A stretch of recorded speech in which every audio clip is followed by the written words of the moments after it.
2024 के लोकसभा चुनाव के लिए भारतीय जनता पार्टी ने अभी से ही तैयारियां शुरू कर दी हैं। राज्यवार सर्वे चल रहा है, सांसदों की रिपोर्ट कार्ड तैयार हो रही है, राज्यों के प्रभारियों का भी ऐलान हो चुका है। बीजेपी नेता 2024 में 350 से ज्यादा सीटें जीतने का दावा कर रहे हैं। दावा करने वाले में केंद्रीय मंत्री भी शामिल हैं, लेकिन इस बीच सवाल ये है कि भाजपा आखिर कैसे 350 सीटें जीतने का दावा कर रही है। इसको लेकर उसकी रणनीति क्या है, आइए समझते हैं। तो सबसे पहले आपको बताते हैं लोकसभा चुनाव के लिए पार्टी तैयारी कौन सी कर रही है। 2024 के लोकसभा चुनाव के लिए बीजेपी ने ज्यादातर राज्यों के प्रभारी और सह प्रभारियों की सूची जारी की। लोकसभा सीटों पर सर्वे का काम चल रहा है, खास तौर पर उन सीटों पर जहां 2024 और 19 चुनाव में बीजेपी ने जीत हासिल की थी या फिर दूसरे नंबर पर थी। बीजेपी के सभी सांसदों का रिपोर्ट कार्ड तैयार किया जा रहा है। इसके जरिए ही लोकसभा चुनाव के दौरान टिकट बंटवारे का काम होगा।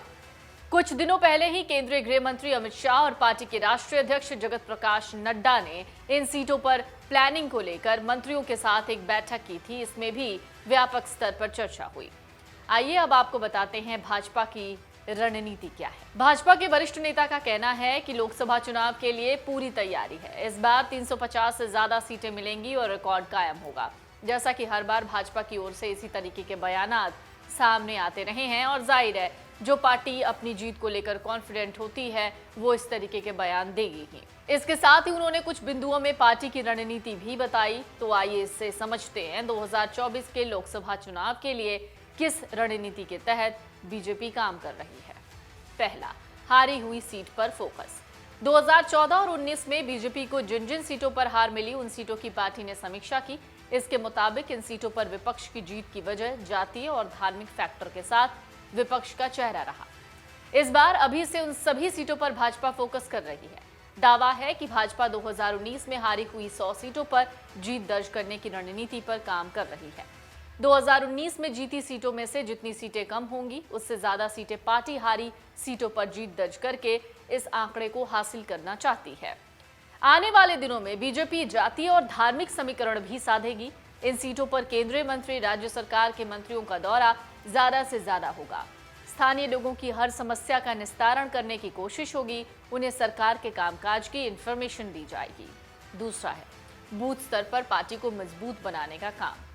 देश भर में भाजपा ने बूथ स्तर पर पार्टी को मजबूत बनाने का काम किया भी है और करती भी आ रही है। खास तौर पर उन बूथ पर ज्यादा फोकस है जहां से पिछले 2 लोकसभा चुनाव में कम वोट हासिल हुए।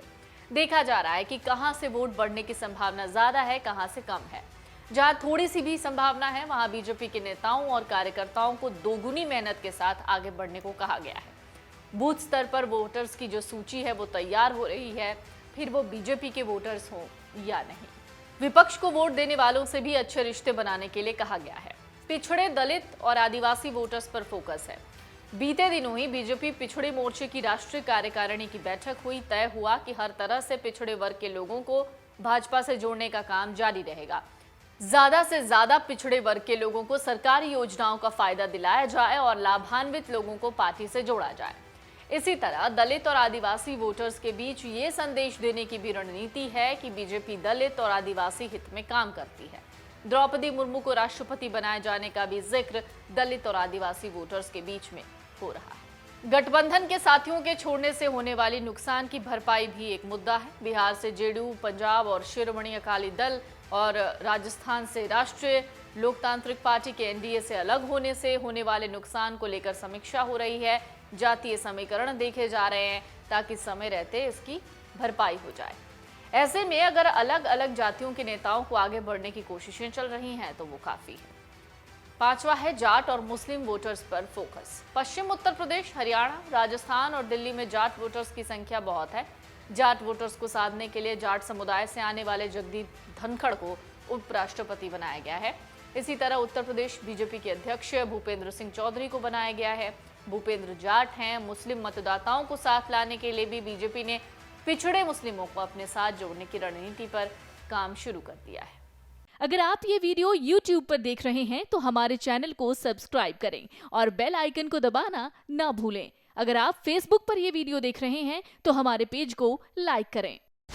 डाउनलोड करें अमर उजाला ऐप और पाएं खबरें लगातार।